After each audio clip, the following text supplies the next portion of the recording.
সবাইকে স্বাগতম। অন্তরীকরণ থেকে আসা একটা এমসিকিউ দেখা যাক। এমসিকিউটি হলো y = x³ - 8x² + 7 বক্ররেখার অন, অন বিন্দুতে অবিলম্বের সমীকরণ নির্ণয় করো। কিন্তু এখন আমরা অবিলম্ব সমীকরণ নির্ণয়ের সূত্র কি জানি? ধরো নির্দিষ্ট বিন্দুতে, যেমন x1, y1 এই বিন্দুতে অবিলম্বের সমীকরণ। তাহলে অবিলম্বের সমীকরণ কি আসবে?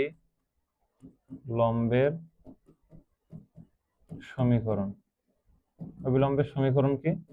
y - y1 = -1 ddx of y into হইছে x - x1। কিন্তু এখানেও কিন্তু আমাদের ঢালটি নির্ণয় করা হয় মূলত x1, y1 বিন্দুতে। এই ঢালটিও কোন বিন্দুতে বলতো? x1, y1 বিন্দুতে। তাহলে এটি হলো আমাদের অবিলম্ব সমীকরণ নির্ণয়ের সূত্র। এখন দেখো, এই সমীকরণে কি আমরা ঢাল পেয়েছি? পাই নাই। তাহলে আমাদের অন, অন বিন্দুতে আগে ঢাল নির্ণয় করতে হবে। তাহলে দেখি দেওয়া আছে কি আমাদের? দেওয়া আছে মূলত y = x³ - 8x² + 7। এর যদি আমরা ঢাল নির্ণয় করি তাহলে কি আসবে?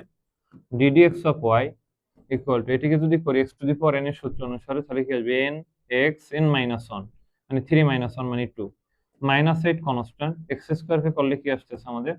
2x মানে nx n - 1। আর 7 কে করলে তো আমরা জানি কি হয়? 0, কারণ এটি একটি আমাদের ধ্রুবক পদ। তাহলে এটিকে যদি আমরা আরো কাজ করি তাহলে কি আসে আমাদের? ddx of y = 3x² - 8 দুগুণে কত? 16x। এখন আমাদের এটি কোন বিন্দুতে বের করতে হবে? ঢালটি অন, অন বিন্দুতে। তাহলে দেখো, অন, অন বিন্দুতে কি আসতেছে আমাদের? দেখো, অন, অন বিন্দুতে ddx y কত আসে আমাদের? x এর জায়গায় আমাদের অন বসবে। যদি আমাদের এখানে অন বসানো হয় তাহলে 3 × 1² - 16 × 1। তাহলে আমাদের কি আসে দেখো? 3 × 1² মানে তো 3, 16 × 1 মানে 16। 16 থেকে যদি 3 যায় তাহলে কত থাকতেছে আমাদের? -13। তাহলে আমরা ঢাল পেলাম। এখন যদি আমরা অন, অন বিন্দুতে অবিলম্বের সমীকরণ নির্ণয় করি তাহলে x1, y1 এর জায়গাটা আমাদের এখন কি চিন্তা করতে হবে? অন, অন, কারণ কোশ্চেনে দেওয়া আছে আমাদের অন, অন, অন। তাহলে এই অনুসারে আমাদের কাজ করতে হবে। যদি আমরা কাজ করি তাহলে কি আসতেছে? y - y1, y1 বলতেও মূলত আমাদের on, equal to -1 ddx y। তাহলে ddx y এর ভ্যালু কত? -13 ইনটু কি? x - x1, x1 এর ভ্যালু কত আমাদের? অন। এখন দেখো, এই মাইনাস আমরা আগেই কাটাকাটি দিয়ে দিতে পারি। কাটাকাটি যদি দিয়ে দিই, ক্রস গুণ বা কোনাকুনি যদি গুণ করি আমরা, তাহলে কি আছে? 13 থেকে এটা গুণ হয়, গুণ হইলে কি আসতেছে আমাদের? 13y - 13 ইকুয়াল টু কি আসতেছে এখানে? দেখো, x - 1। আমরা কিন্তু এই মাইনাস কাটা দিছি আগে।